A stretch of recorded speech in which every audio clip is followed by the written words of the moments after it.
Hello दोस्तों, welcome to Shri Ram defence academy. आप सभी का स्वागत करता हूं इस वीडियो में।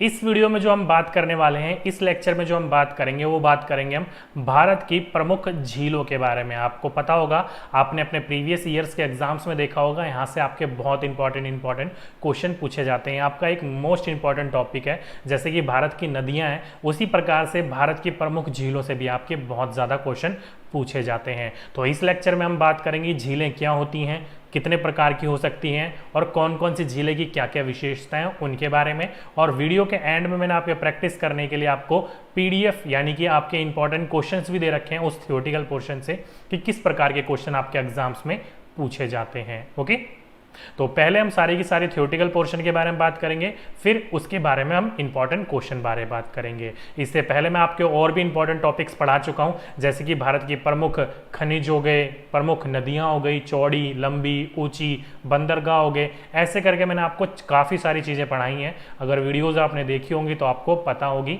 नहीं देखिए तो रिकमेंड करूँगा आप पहले उनको देख लीजिएगा, क्योंकि सारा का सारा आपका ये जीएस का पोर्शन है। ओके, तो आज हम बात करेंगे भारत की प्रमुख झीलों के बारे में। तो नोटबुक निकालिए और आज की डेट डालिए, लिख लीजिए आज का अपना नेक्स्ट टॉपिक, जो कि क्या है, भारत की प्रमुख झीलें।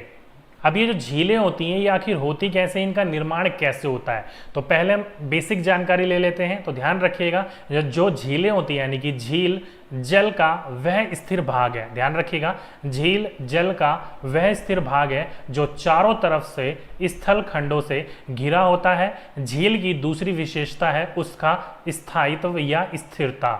जैसे कि आप सभी को पता है, नदी का पानी बहता रहता है, लेकिन झील का पानी ऐसा नहीं होता। झील का पानी जो होता है वो एक मुहाने पर आकर जमा हो जाता है और उसके चारों तरफ से जमीन यानी कि स्थल खंडों से वो घिरा रहता है। उसका पानी कहीं जाता नहीं है, स्थिरता बनी रहती है, स्थायित्व होता है। ओके, उसी को हम क्या कहते हैं, उसको हम झील कहते हैं। अब झील जो होती हैं वो काफ़ी प्रकार की होती हैं। देखा जाए तो भारत में आपकी जितनी भी झीलें होती हैं ना, जितनी भी प्रमुख झीलें होती हैं, जिस प्रकार की झीलें होती हैं, वो सारी की सारी प्रकार की झीलें भारत में पाई जाती हैं। जिसमें से आपको ये कुछ मैंने प्रकार लिख रखे हैं, ये आपको पता होने चाहिए।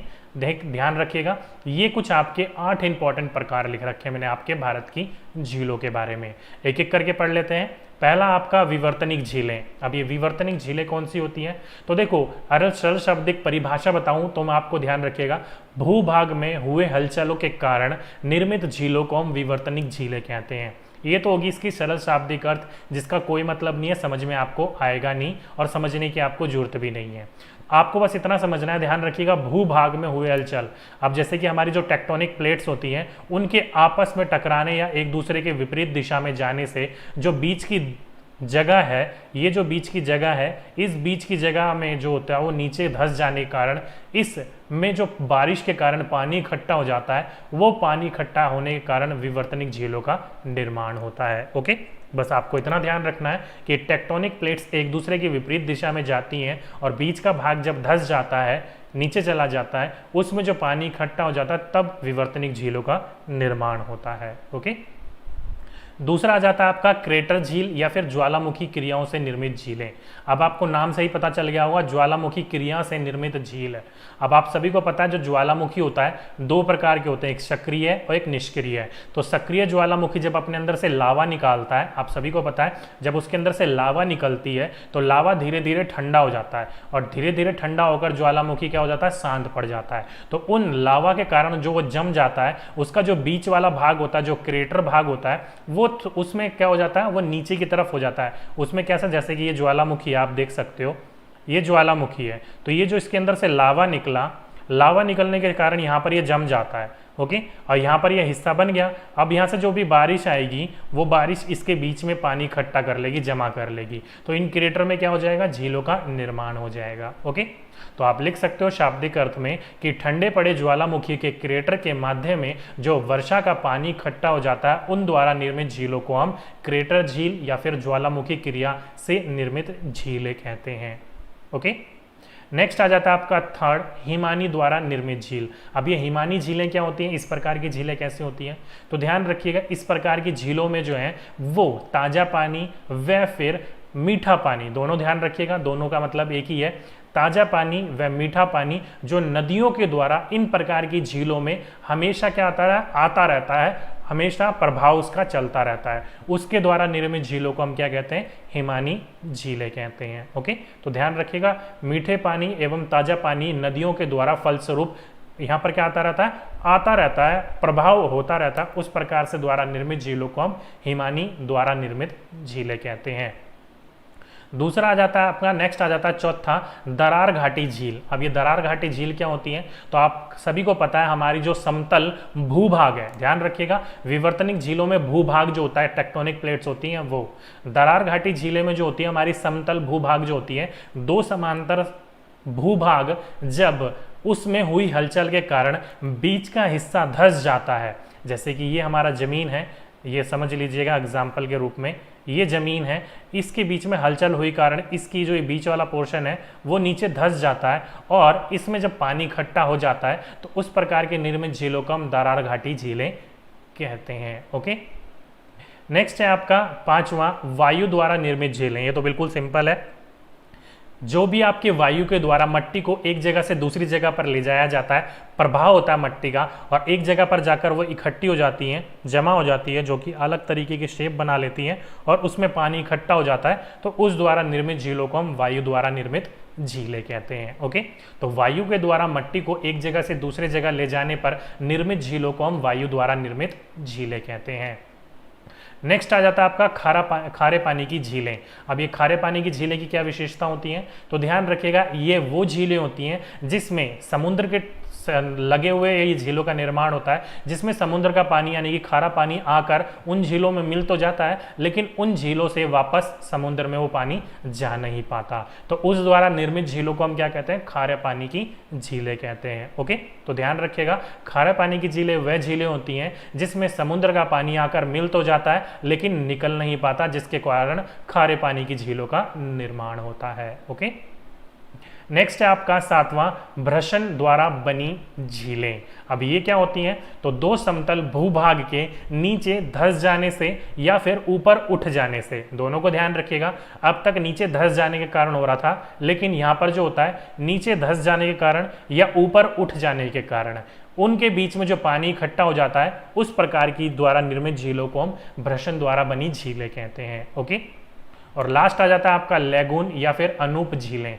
अब ये क्या होती हैं? लैगून झीलें, तो ध्यान रखिएगा, ये झीलें वो झीलें होती हैं जिसमें, इंपॉर्टेंट है ध्यान रखिएगा, जिसमें आपका समुद्र का पानी, होती खारी झीलें हैं ये भी, जिसमें समुद्र का पानी आकर मिल भी जाता है और वहां से वो निकल भी जाता है।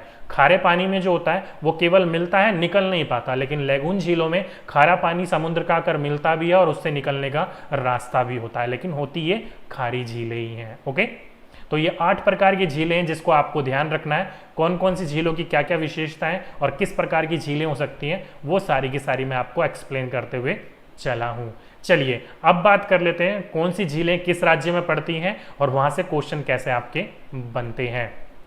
तो ऊपर से लेकर नीचे तक की तरफ चलेंगे, लेकिन उससे पहले ये आपके इंपॉर्टेंट सारे के सारे झीलों के नाम है और कौन कौन से राज्यों में पड़ती हैं। अगर आपको ये पूरा का पूरा चार्ट देखकर आपको ध्यान रखना है तो रख लीजिए, लेकिन हम बात करेंगे केवल प्रमुख झीलों के बारे में जहां से आपके क्वेश्चन रिपीटेड होते रहते हैं या फिर पूछे जाते रहते हैं। ये मैंने आपको ओवरव्यू दे दिया ताकि आपको समझ में आ सके कि कौन कौन सी झीलें कहाँ कहाँ पर है। मोस्ट सारी झीलें यहाँ पर आपको देखने को मिल जाएंगी। ओके, चलिए अब ऊपर से लेकर नीचे की तरफ समझते हुए चलेंगे। इंपॉर्टेंट में सबसे पहले हम बात कर लेते हैं जम्मू कश्मीर की झीलें, और ट्रिक के माध्यम को भी आपको बीच में भी समझाते हुए चलूंगा कि कैसे आपको इन चीज़ों को ध्यान रखना है। ओके, तो जम्मू कश्मीर की झीलों की बात करें तो आपको भी पता है ऊपर का हिस्सा जो है वो जम्मू कश्मीर पड़ता है। अब जो है ये निशान आपका अलग हो चुका, जम्मू कश्मीर अलग हो गया, लद्दाख अलग हो गया, लेकिन अभी भी ये झीलें कहाँ पड़ रही हैं? जम्मू कश्मीर में ही पड़ रही हैं।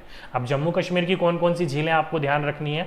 पहला आपको ध्यान रखना है वुलर झील, नाम ध्यान रखिएगा, अभी कैसे याद करना है वो भी ट्रिक भी बताऊंगा। ओके, वुलर झील, बैरीनाग झील, शेषनाग झील, अनंतनाग झील, फिर नागीना या फिर नगीन, ध्यान रखिएगा कोई भी देखने को मिले नगीना या नागिन देखने को मिले, ये जो झील जो होती है वो जम्मू कश्मीर में ही है। और डल झील, ये सारी की सारी झीलें कहाँ पर है? जम्मू कश्मीर में है। अब आपको इसको कैसे याद रखना है तो देखिए, पहला वुलर झील, अब देखो वुलर से थोड़ा थोड़ा साउंड आ रहा है वुल, यानी कि यहाँ पर आपने ले लिया वुलर का वुल यानी कि ऊन, ऊन यानी कि ऊन से क्या बनता है? हमारे गर्म कपड़े बनते हैं, और गर्म कपड़े हम कहाँ पहनते हैं?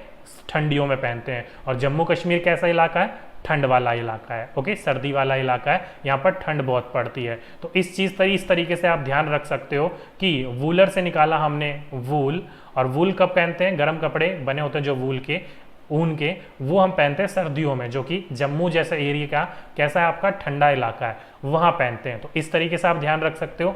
छोटी छोटी से पॉइंट है, आपको बस निकालना है और समझने की कोशिश करनी है। ओके, तो वूल हम कब पहनेंगे? सर्दियों में। और सर्दी कहाँ होती है? जम्मू कश्मीर में कड़ाकेदार सर्दी होती है। पहला याद हो गया। अब बात कर लेते हैं, देखिए हर किसी में आपका नाग नाग आ रहा है। देखिए नाग नाग नाग, ये तो नगीन या फिर नगीना ये होता ही है। जैसे नगीना लिख दिया वैसे नागिन होना चाहिए था ये। ओके, कुछ भी हो, देखने को कोई टेंशन वाली बात नहीं है, सब में नाग नाग लगा हुआ है। अब देखो यहाँ पर हम अगर जम्मू कश्मीर में आपको पता है कितनी ठंड होती है, तो ठंड होगी तो वहाँ की झीलें जमी होंगी। अगर हम नाग को पकड़कर झील में डाल देते हैं, डल यानी कि डाल देते हैं, तो नाग क्या हो जाएगा? जम जाएगा। क्या हो जाएगा? नाग जम जाएगा। तो इस तरीके से आप ध्यान रख सकते हो। जम्मू कश्मीर में ठंड पड़ती है, ठंड में अगर झीलें कैसे होंगी? जमी होंगी। अगर हम नाग को पकड़कर जम्मू कश्मीर की झीलों में डाल देते हैं तो नाग भी क्या हो जाएगा? डल यानी कि डाल देते हैं तो नाग भी जम जाएगा। तो इस प्रकार से आप ध्यान रख सकते हो। ओके, तो ध्यान रखिएगा, वुलर, बैरीनाग, शेषनाग, अनंतनाग, नागीना या फिर नागिन या फिर डल झील, ये सारी की सारी झीलें कहाँ पड़ती हैं? जम्मू कश्मीर में पड़ती हैं। ओके, ट्रिक भी बता दी अच्छी तरीके से आपको याद करने के लिए। अगर आपको ध्यान वैसे रहता है तो बहुत अच्छी बात है, नहीं ध्यान रखता आप ऐसे भी ध्यान रख सकते हो। ओके, चलिए आगे एक नोट पॉइंट मैंने आपका लिख रखा है, जो कि आपका ये वुलर झील है ना, ये आपका भारत की सबसे बड़ी मीठे पानी की झील है। ओके, तो अगर आपसे क्वेश्चन पूछा जाए कि भारत की सबसे बड़ी मीठे पानी की झील कौन सी है, तो वुलर झील है। कहाँ पर पड़ती है? तो जम्मू कश्मीर में। वुलर से आपको ध्यान आ जाएगा, वूल यानी कि गर्म कपड़े बनते हैं ऊन से, और कब पहनते हैं हम? सर्दियों में, यानी कि जम्मू कश्मीर में। ओके, चलिए ये तो होगी जम्मू कश्मीर की झीलों के बाद। आगे चलते हैं, नेक्स्ट आ जाता है आपका उत्तराखंड की झीलें। अब उत्तराखंड कहाँ पड़ता है? तो आप सभी को पता है हिमाचल के बगल में ये उत्तराखंड पड़ता है, यूपी से जो अलग हुआ था। अब इस झीलों को याद करना बहुत सिंपल है। आप सभी को एक झील तो जरूर याद होगी उत्तराखंड की, वो होगी नैनीताल। आप सभी को पता है नैनीताल जो है वो कहाँ है? उत्तराखंड है। तो देख लो, आप कोई सी भी झील हो उसमें ताल ताल लगा, देखो देवताल, खुरपा ताल, सात ताल, रकस ताल या फिर माला ताल, ये जितनी भी ताल वाली चीज़ें होती हैं वो कहाँ मिलेंगी? आपके उत्तराखंड में मिलेंगी। तो आप यहाँ से इस चीज़ से ध्यान रख सकते हो, आपके किसी भी झील के पीछे ताल लगाओ, वो कहाँ की झीलें होंगी? उत्तराखंड की झीलें होंगी। ज़्यादा आपको यहाँ पर कुछ ट्रिक लगाने की जरूरत नहीं है, ज़्यादा ध्यान रखने की जरूरत नहीं है, बस इतना ध्यान रख लीजिएगा, अगर पीछे ताल लगाओ, वो ताल वाली झीलें कहाँ मिलेंगी आपको? ज़्यादातर उत्तराखंड में ही मिलेंगी। ओके, तो उत्तराखंड की सारी झीलें आपकी इंपॉर्टेंट याद हो गई। चलिए आगे चलते हैं, नेक्स्ट आ जाता है आपका राजस्थान की झीलें। अब राजस्थान कहाँ पड़ता है? यहाँ पड़ता है, इस वाले एरिया में पड़ता है, ये पूरा राजस्थान है। आप सभी को पता है रेगिस्तानी इलाका है, बहुत गर्म इलाका है ये। ओके, तो यहाँ पर आपको ये 3 झीलें याद रखनी है। फतेहसागर झील, दूसरा आपका राज समंदर, यहाँ पर हल्का सा मिसप्रिंट हो गया, यहाँ पर रा लिख लीजिए। ओके, तो राज समंदर झील, और आपका नेक्स्ट आता है लून करनसर झील। तो यहीं पर सारी की सारी जो झीलें होती हैं, तीनों की तीनों झीलें, वो कहाँ पर पड़ेंगी? आपकी राजस्थान में पड़ेंगी। ओके, अब इनको याद कैसे रखें, अब ट्रिक कैसे बनाएं इसकी कि हमें याद हो जाएं, तो ध्यान रखिएगा राज समंदर वाले में आपका हल्का सा आपको यहाँ पर रा लगा लेना है और कुछ नहीं, और ध्यान रखना है इस चीज़ को। चलिए अब देखो राजस्थान का आप सभी को पता है, किसी भी एरिया में हमें राज करने के लिए क्या करना पड़ेगा? उसको हमें जीतना पड़ेगा, यानी कि फतेह करना पड़ेगा। ओके, तो अगर आपको राजस्थान में राज करना है, राजस्थान में अगर राज करना है तो हमें उसको क्या करना पड़ेगा? जीतना पड़ेगा, यानी कि फतेह करना पड़ेगा। तो यहाँ से आपको ये पता चल गया कि अगर हमें राजस्थान में राज करना है, यानी कि राज समंदर, अगर राजस्थान में हमें राज करना है तो पहले हमें उसे फतेह करना पड़ेगा, तब जाकर हम उस पर राज कर सकते हैं। ओके, अब जैसे हमने उसको राज करने के लिए उसे फतेह कर लिया, फतेह करने के बाद आपको पता चला कि ये तो रेगिस्तानी इलाका, बहुत गर्मी है, और गर्मी के कारण वहाँ पर क्या हो जाती है? जल्दी से लू लग जाती है। क्या लग जाती है? लू लग जाती है। तो आप वहाँ से छोड़ छाड़ कर निकल गए। ओके, तो यहाँ से आप इस तरीके से ध्यान रख सकते हो, इन सारी की सारी चीज़ों को आपको याद रह जाएंगी। राजस्थान में राज करने के लिए ध्यान रखिएगा, राजस्थान में राज करने के लिए उसको फतेह करना होगा, और फतेह करने के बाद आपको पता चला ये तो इलाका बहुत गर्म है, लू लग जाती है, क्योंकि रेगिस्तानी इलाका है, लू तो लगेगी ही, लू लग जाती है तो आप छोड़ छाड़ के वहां से निकल गए। तो इस तरीके से आप याद रख सकते हो राजस्थान की झीलों को। छोटी छोटी सी बिंदु हैं, अगर आप वैसे ध्यान रखोगे तो भूल जाओगे, लेकिन ये सारे के सारे आपके अचेतन मन में सेव हो जाएंगे, अनकॉन्शियस माइंड में सेव हो जाएंगे अगर आप ऐसे ध्यान रखोगे तो। ओके, तो ये थी आपकी राजस्थान की झीलें। चलिए आगे चलते हैं। तो ये आपकी 3 झीलें बहुत मोस्ट इंपॉर्टेंट है, आप समझने की कोशिश करेगा, आड़ा टेढ़ा जो भी है आपको पहले ध्यान रखना है। पहला यहाँ पर ये वाला जो भाग पड़ता है हमारे भारत का, जो म्यांमार से चिपका हुआ बाउंड्री से, कौन सा पड़ता है हमारा, मणिपुर। अब मणिपुर की झीलें कौन सी हैं, तो ध्यान रखिएगा वो है आपकी लोकटक झील। अब लोकटक झील जो है वो कहाँ की है, मणिपुर की। अभी एक बार पढ़ लीजिए, ट्रिक अभी मैं आपको बताता हूँ। दूसरा है ये हमारा है उड़ीसा का एरिया, तो उड़ीसा की झील कौन सी है, मोस्ट इंपॉर्टेंट, वो है हमारी चिल्का झील। कौन सी है, चिल्का झील। और फिर ये ऊपर सा आपका 7 सिस्टर का भाई जिसको सिक्किम कहा जाता है वो पड़ता है, और सिक्किम की झील कौन सी है, तो चौलामू झील जो है वो कहाँ की है, वो सिक्किम की है। ओके, चौलामू झील अगर आपसे पूछा जाए तो वो सिक्किम की झील है। अब इन सारी की सारी झीलों को याद कैसे रखना है, तो देखो वही दोबारा ट्रिक लगाएंगे, हल्की हल्की से आपको सारे के सारे में से कुछ ना कुछ उठाना है और आपको ध्यान आ जाएगा। देखिए हमने मणिपुर में से उठाया मणि, क्या उठाया, मणि। मणि यानी कि आपको भी पता है मणि जो होती है वो काफ़ी मोती जैसी होती है, चमकदार होती है। अगर वो आपके हाथ से छूट जाती है और ज़मीन पर गिरती है तो कैसी आवाज़ आएगी, टक टक टक टक की आवाज़ आएगी, क्योंकि मणि सॉलिड होता है। अगर सॉलिड चीज़ कोई ज़मीन पर गिरेगी तो टक टक टक की आवाज़ आएगी। आप सभी को पता है अगर आपके हाथ से मणि गिर गया, नीचे गिरेगा तो टक टक टक की आवाज़ आएगी। तो मणि आपके हाथ से जो छूट गया तो टक टक की आवाज़ आने लगी, तो टक टक से बन गया आपका लोकटक। ओके, तो आपको यहाँ से ये ध्यान रख जाएगा, मणि हाथ से छूट गया था और वो टक टक की आवाज़ कर रहा था। ओके, तो उससे क्या बना, आपका लोकटक झील बना। आराम से ध्यान रह जाएगा। चलिए नेक्स्ट है आपका उड़ीसा की झील। अब देखो यहाँ पर इसकी जो झील है वो है चिल्का झील। अब चिल्का आपको हल्का हल्का सा साउंड आ रहा होगा, चिल्का, चील हल्का सा आ रहा होगा, अगर का हटा दिया और जरा ला को बड़ा कर दिया जाए तो चील साउंड आ रहा है। और चील क्या होती है, वो उड़ती है, उड़ी, क्या होता है, उड़ती है, हवा में उड़ती है, उड़ी। तो यहाँ से आपको पता चल जाएगा चील जो है वो उड़ती है यानी कि उड़ी, तो आपको पता चल जाएगा उड़ी से बना आपका उड़ीसा, और उड़ीसा में ही चिल उड़ती है। तो चिल्का कहाँ की होगी, उड़ीसा की। सिंपल है, समझ में आ जाएगा। ओके, नेक्स्ट है आपका सिक्किम। अब सिक्किम को ध्यान रखने के लिए क्या याद रखना पड़ेगा, देखो यहाँ पर लिख रखा है आपका चोलामू। अब चोलामू से आपको याद रखना है बस चोला, क्या याद रखना है, चोला।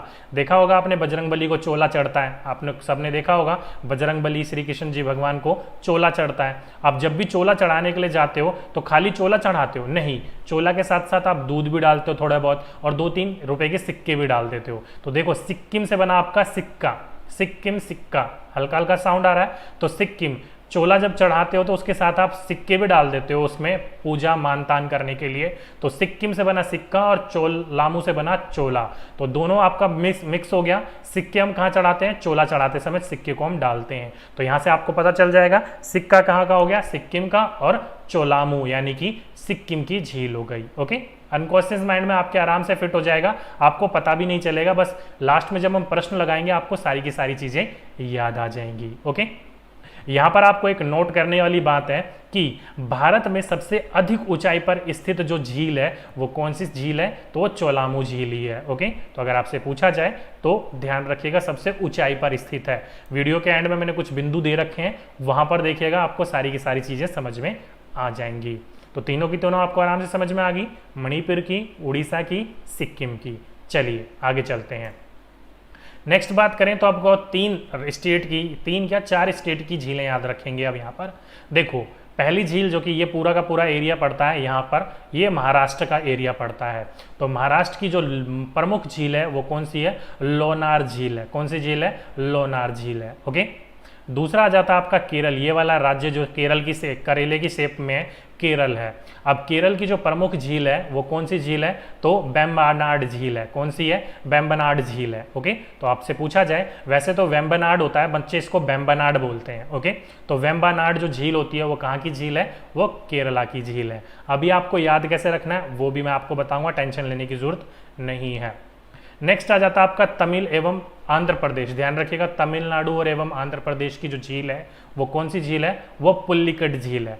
अब यहाँ पर देखो, पुल्लिकट जो झील है वो तमिलनाडु की भी है और आंध्र प्रदेश की भी है। क्यों, क्योंकि आंध्र प्रदेश और तमिलनाडु की जो बाउंड्री है ना, उस बाउंड्री पर इस झील का निर्माण हुआ है। तो इसको हम पुल्लिकट झील, जो कि तमिलनाडु और आंध्र प्रदेश दोनों की कहलाएंगी। ओके, अब इन सभी को याद कैसे रखना है, तो चलिए महाराष्ट्र से शुरू करते हैं। बिल्कुल इजी ट्रिक्स हैं, आराम से आपको समझ में आ जाएगा। पहले हम बात कर लेते हैं महाराष्ट्र की। अब आप सभी को पता है महाराष्ट्र जो एरिया है यहाँ पर आपका मुंबई पड़ता है। ओके, और आप सभी को पता है लोनावला, खंडावला, ये सारे के सारे एरिया कहाँ पर पड़ते हैं, लोनावला, खंडावला, ये सारे के सारे महाराष्ट्र मुंबई में पड़ते हैं। तो देखिए यहाँ पर लग रखा है लोनार से लोना और खंडावला, ये कहाँ पर पड़े आपके, महाराष्ट्र में। सिंपल सा है, आसानी से आपको ध्यान रह जाएगा। ओके, नेक्स्ट है आपका केरल। अब केरल की झीलों को याद रखने के लिए देखिए वेम्बनाड लिख रखा है यहाँ पर। नाड से थोड़ा थोड़ा देखो, वेम्बनाड, नाड। अगर आपसे पूछा जाए कि नारियल के पेड़ सबसे ज्यादा कहाँ पर उगते हैं, तो वो उगते हैं केरल में। नाड, हल्का सा साउंड वैसे तो नारियल का नहीं आ रहा, लेकिन नार डा को मैं ई बना दूं तो नारियल हो जाएगा, ये ना ई हो जाएगा, ना ई। ओके, तो ना ई से आपका हल्का हल्का सा साउंड लगा लीजिए। आज ये हल्का सा थोड़ा सा कंफ्यूजिंग है, लेकिन बस आपको यहाँ से यही ध्यान रख सकते हो कि केरल को झील की याद रखने के लिए वेम्बनाड आप याद रख सकते हो इस चीज को। ओके, तो केरल की झील क्या हो जाएगी, वेम्बनाड। अजीब सा नाम है, आपको वैसे ही याद रह जाएगा, ट्रिक लगाने की उसमें जरूरत नहीं है। ओके, चलिए नेक्स्ट झील है आपकी तमिलनाडु और आंध्र प्रदेश की। बहुत इंपॉर्टेंट है और काफी अच्छी ट्रिक है। देखो, तमिलनाडु और आंध्र प्रदेश दोनों की बाउंड्री पर झील बनी हुई है। ये आप सभी को पता है, दोनों की झीलों पर मिलने के लिए आपको क्या बन, जैसे कि आप सभी को पता है, कुएं से पानी निकालने के लिए क्या करते हैं हम, उसमें वो एक गोल गोल चक्री लगाते हैं, जिसको हिंदी में क्या कहते हैं, पुल्ली कहते हैं। देखा होगा आपने, कुएं में गोल गोल रस्सी में चक्री लगी रहती है, पुल्ली कहते हैं उसको। तो पुल्ली किस में मिला होता है, कुएं, और कुएं से पानी निकालने के लिए मिलाव में लगा रहता है। तो देखिए, कुएं और कुएं के पानी निकालने के लिए उसमें क्या लगा रहता है, पुल्ली लगा रहता है। ओके, तो आप यहां से ध्यान रखिएगा, पुल्ली से हो गया पुल, पुल्ली जो कि कुएं और पानी निकालने के लिए उसका इस्तेमाल करा जाता है, दोनों का कॉम्बिनेशन होता है। तो वहीं पुल्ली से बन गया आपका पुल। और तमिलनाडु और आंध्र प्रदेश एक दूसरे से अगर मिलना चाहेंगे लोग, मिलना, देखिए तमिलनाडु से निकला आपका मिलना। अगर आप यहाँ पर जोर दे रहे हो, ध्यान से देख रहे हो, तो मिलना शब्द निकलता है आपका यहाँ से, इतना क्या निकला आपका, मिलना। तो तमिलनाडु से निकला आपका मिलना, और तमिलनाडु के लोग आंध्र प्रदेश से मिलना चाहेंगे तो किस चीज की आवश्यकता पड़ेगी, पुल की आवश्यकता पड़ेगी, इसमें ब्रिज की आवश्यकता पड़ेगी। ओके, तो पुल से बना आपका पुल्लिकट, मिलना से बना आपका तमिलनाडु, और किससे मिलने चलेंगे, अपने पड़ोसी राज्य यानी कि आंध्र प्रदेश से मिलने के लिए जाएंगे। तो ओके, तो इसको आप इस तरीके से ध्यान रख सकते हो। छोटी छोटी सी ट्रिक्स हैं, बस आपको हल्की हल्की सी चीज़ें याद रखनी पड़ेंगी, आपको सारी की सारी चीज़ें आराम से इजीली याद हो जाएंगी। ओके, चलिए अब मोस्ट इंपॉर्टेंट बिंदुओं के बारे में बात कर लेते हैं, जो कि मैंने आपको बोला था। जैसे कि पहला, गोविंद सागर झील कहाँ पर है, पंजाब में। कौन सी नदी पर, सतलज नदी पर यह पड़ता है। आपको ध्यान क्या रखना है, गोविंद सागर झील जो है वो पंजाब में है, जो कि भारत की सबसे बड़ी कृत्रिमिक झील यानी कि आर्टिफिशियल लेक है ये। ओके, ध्यान रखिएगा, आर्टिफिशियल लेकों में से सबसे बड़ी जो कृत्रिमिक झील है वो कहाँ पर है, तो वो गोविंद सागर झील है, पंजाब में है, जो कि किस नदी पर स्थित है, तो सतलज नदी पर स्थित है। ओके, इंपॉर्टेंट है, जैसे कि आप ये इमेज में देख रहे हो, आर्टिफिशियल लेक है ये। ओके, अगला आ जाता है आपका चिल्का झील, बहुत इंपॉर्टेंट है, जो कि मैंने आपको बोला था, उड़ीसा यानी कि उड़ी, ओडिशा भी बोल सकते हो आप इसे। तो ओडिशा यानी कि उड़ी, उड़ी क्या होती है, चील, चील उड़ती है, तो आप इसको इससे ध्यान रख सकते हो। यह भारत की सबसे बड़ी लैगून झील होती है। अब लैगून झील क्या होती है, मैंने पहले आपको बताया था, उस प्रकार की झीलें जिसमें समुद्र का पानी आता भी है और निकलने का रास्ता भी होता है, होती खारी झील ही है ये, आपको बस इतना ध्यान रखना है। ओके, तो ये चिल्का झील जो है वो भारत की सबसे बड़ी लैगून झील है। ओके, चलिए आगे चलें। तो वुलर झील, जैसी इमेज आप ये देख रहे हो, जो कि वुल हम कहाँ पहनते हैं, गर्म कपड़े कहाँ पहनते हैं, सर्दियों में, और सर्दियाँ कहाँ होती हैं, जम्मू कश्मीर में। ये भारत की सबसे मीठे पानी की झील है, कहाँ स्थित है, जम्मू कश्मीर में। ओके, इंपॉर्टेंट पॉइंट है, इमेज आप देख ही सकते हो। नेक्स्ट पॉइंट आ जाता है आपका लोकटक झील, या फिर लेकटक भी कई बार इसको लिख दिया जाता है। तो लोकटक झील कहाँ पर है, मणिपुर में। आपको बोला था मैंने, मणि अगर आपके हाथ से छूट गई तो टक टक टक की आवाज आएगी। ओके, तो लोकटक झील कहाँ होगी, मणिपुर में होगी, जो कि विश्व की एकमात्र झील है जिसको तैरती झील के नाम से भी जाना जाता है। जैसे कि आप ये देख रहे हो, इस झील के अंदर ये फफूंदे से ये तैरता हुआ जो उद्यान है, राष्ट्रीय पार्क है, यहाँ पर भी है, जो कि केबुल लामजाओ के नाम से कहलाता है वो। ओके, तो अगर आपसे पूछा जाए कि विश्व की एकमात्र झील जिसे तैरती हुई झील कहते हैं वो कौन सी है, तो वो लोकटक झील ही है। ओके, जैसे कि आप देख रहे हो, कहीं कहीं पर ये आइलैंड्स बने होते हैं और लोग भी इस पर इसी प्रकार से रहते हैं, जिसका जमीन में 80% भाग इसका पानी के अंदर होता है और 20% जो ऊपर ये घास से दिख रही है वो ऊपर दिखती है जमीन पर। इसके ऊपर लोग घर बनाकर भी रहते हैं, एक जगह से दूसरी जगह ये फ्लोट करती रहती है नाव की तरह। नेक्स्ट चलें तो ये होता है आपका सांबर झील, जो कि कहाँ पर है, राजस्थान में है, जो कि भारत की सबसे अधिक खारे पानी की झील है, जहाँ पर नमक का निर्माण भी किया जाता है। जैसे कि आप ये देख रहे हो, ये जो नमक तसले में लेके जा रही है महिला, ये नमक ही है, इसको प्रोसेस करने के लिए ले जाया जा रहा है फैक्ट्री में। ओके, तो सांबर झील जो है ये वायु द्वारा निर्मित झीलों में से एक उदाहरण है। ये भी झील जो है वो वायु द्वारा निर्मित ही हुई थी, जो कि कहाँ पर है, राजस्थान में, और सबसे बड़ी खारे पानी की झील है भारत की। आगे चलें तो देखिए वेम्बनाड झील, जो कि मैंने आपको बोली थी कहाँ की है, केरल की। ये भी आपकी कौन सी झील है, तो ये भारत की सबसे लंबी झील है, जो कि 96.5 किलोमीटर लंबी है। तो अगर आपसे पूछी जाए कि भारत की सबसे लंबी झील कौन सी है, तो वेम्बनाड झील है। कहाँ पर स्थित है, तो केरल में स्थित है ये। ओके, इंपॉर्टेंट पॉइंट थे सारे के सारे, ध्यान रखिएगा। तो ये तो हो गया पूरा का पूरा भारत की झीलों से इंपॉर्टेंट क्वेश्चन, यानी कि थ्योरेटिकल पोर्शन। अब यहां से किस प्रकार के क्वेश्चन पूछे जाते हैं, चलिए क्वेश्चन लगाकर देखते हैं। तो आज का पहला प्रश्न देखो क्या बोल रखा है, भारत में विशालतम लैगून निम्न में से कौन सा है। तो लैगून झील निम्नलिखित में से कौन सी झील है, तो मैंने आपको अभी एक एग्जांपल भी बताया था कि भारत की विशालतम लैगून झील कौन सी है, तो वो है आपकी उड़ीसा में। उड़ती है क्या, चील, तो चिल्का। तो चिल्का जो है वो लैगून झील का एक महत्वपूर्ण उदाहरण है, सबसे इंपॉर्टेंट झील है लैगून में। ओके, विशालतम लैगून झील कहलाती है चिल्का। तो ऑप्शन नंबर 3 इसका बिल्कुल सही आंसर था। नेक्स्ट क्वेश्चन, प्रसिद्ध चिल्का झील स्थित है। तो अभी मैंने आपको बताया चील क्या होती है, उड़ती है, और उड़ती है चील तो कहां पर उड़ेगी, वो आपकी आसमान में उड़ेगी। तो उड़ी से बना आपका उड़ीसा। तो ऑप्शन नंबर बी इसका बिल्कुल ऐसे लगा सकते हो, तो बी इसका बिल्कुल सही आंसर था। ओके, चलिए नेक्स्ट क्वेश्चन, सही कूट चुनिए। तो यानी कि आपको यहां पर मैचिंग करना होगा। क्या बोल रखा है देखिए, लोकटक, पुल्लिकट, लोनर और वूलर, ये झील कहाँ की है। देखो लोकटक यानी कि अगर आपके हाथ से मणि गिर जाएगी तो टक टक की आवाज आएगी, तो लोकटक कहाँ की होगी, मणिपुर की होगी। यहां से मैच कर लीजिएगा। नेक्स्ट है आपका पुल्लिकट। अब देखो पुल्ली जो होती है वो कुएं में होती है और एक दूसरे से मिलने के लिए होती है। तो अगर आपको मिलना है तो किससे मिलना होगा, तमिलनाडु से। अब तमिलनाडु किससे मिलेंगे, आंध्र प्रदेश, अपने पड़ोसी राज्य से। तो पुल्लिकट कहाँ हो जाएगा आपका, तमिलनाडु हो जाएगा। ओके, देखिए आगे आ जाता है आपका लोनर। अब देखो लोनावला, खंडावला कहाँ था, तो लोनर कहाँ पर हो गया ये आपका महाराष्ट्र में। ओके, तो ऑप्शन नंबर फर्स्ट इसका बिल्कुल सही आंसर होगा। एक बचा वूलर, आप सभी को पता है सर्दियों में पहनते हैं, जो कि जम्मू कश्मीर में होती है। तो इस हिसाब से आप मैच कर लीजिए। तो इस हिसाब से आपका जो आंसर होगा वो पहले का 4th, दूसरे का 3rd।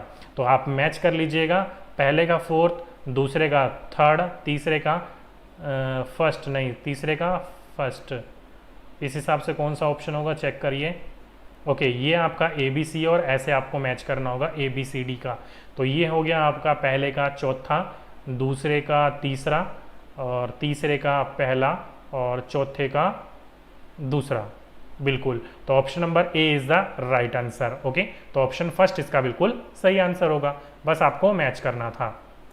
चलिए आगे चलें तो देखिए यहाँ पर क्या लिख रखा है, नागिन। देखिए नागिन या नागिना कुछ भी लिख रखा हो तो ध्यान रखिएगा झील किस राज्य में स्थित है। तो नागिन झील मैंने आपको बोला था, नाग को हमने किस में डाल दिया, जमे हुए झील में डाल दिया यानी कि डल।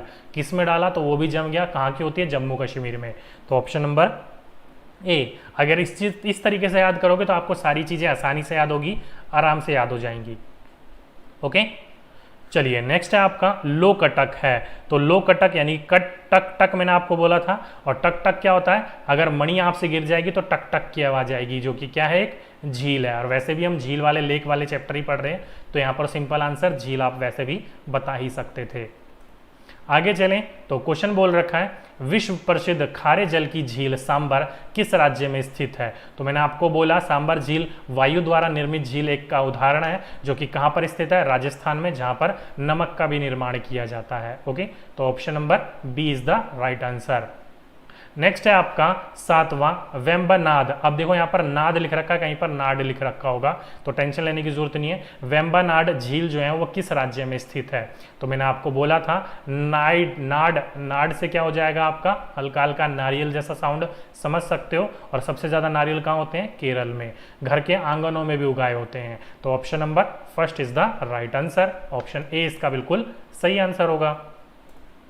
नेक्स्ट क्वेश्चन 8 क्या बोल रखा है, भारत में ताजे पानी की सबसे बड़ी झील वूलर किस राज्य में स्थित है। तो वू से हमने क्या लिया था, वूलर से वूल लिया था, और वूल यानी कि गर्म कपड़े जिसके बनते हैं, और गर्म कपड़े हम कब पहनेंगे, सर्दियों में, और सर्दी कहाँ होती है, जम्मू कश्मीर में। तो option first is the right answer. Okay, चलिए नेक्स्ट क्वेश्चन, प्रसिद्ध लेगून झील चिल्का किस राज्य में स्थित है। तो चिल्का यानी कि चील साउंड आ रहा है, चील क्या होती है, उड़ती है, और उड़ से क्या बना आपका, ओडिशा। तो option D is the right answer. Okay, next question क्या बोल रखा है कि उत्तरी पूर्व भारत की सबसे बड़ी झील लेकटक, अब देखो यहाँ पर लेकटक लिख रखा है, लोकटक होना चाहिए था, किस राज्य में स्थित है। तो लोकटक झील कहाँ स्थित है, तो मैंने आपको बोला अगर कोई आपकी मणि हाथ से गिर जाए तो वो टक टक की आवाज करती है। क्या करती है, मणि टक टक की आवाज करती है गिरने पर। अब मणि से क्या हो जाएगा आपका, मणिपुर। तो option A is the right answer. Okay,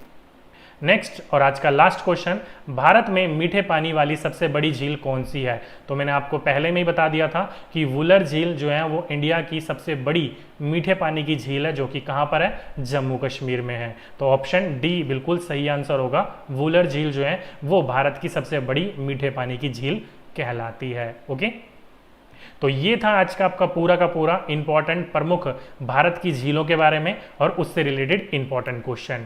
अब मुझे बताइएगा कि कैसा लगा पूरा का पूरा लेक्चर, और वीडियो के एंड में जो क्वेश्चन पूछे गए हैं इन क्वेश्चन में से आपके कितने क्वेश्चन सही हुए वो मुझे बताइएगा, ताकि मुझे भी आपका फीडबैक मिल सके और मैं भी देख सकूं कि मैं जो पढ़ाता हूं बच्चों को वो कितना समझ में आता है। ओके, बाकी कोई सुझाव हो, कुछ फीडबैक देना हो तो नीचे कमेंट जरूर करिएगा। आपका सुझाव अच्छा होगा तो उस पर इंप्लीमेंट यानी कि अप्लाई भी किया जाएगा उसको। ओके, तो ये था दोस्तों आज का हमारा पूरा का पूरा भारत की प्रमुख झीलें और उससे रिलेटेड महत्वपूर्ण प्रश्न। तो अगर वीडियो अच्छी लगी हो तो लाइक कीजिएगा, अपने दोस्तों के साथ शेयर कीजिएगा। आपसे फिर मुलाकात होगी एक नेक्स्ट लेक्चर, एक नेक्स्ट टॉपिक में, एक नेक्स्ट क्लास में। तो जब तक के लिए कीप स्टडी।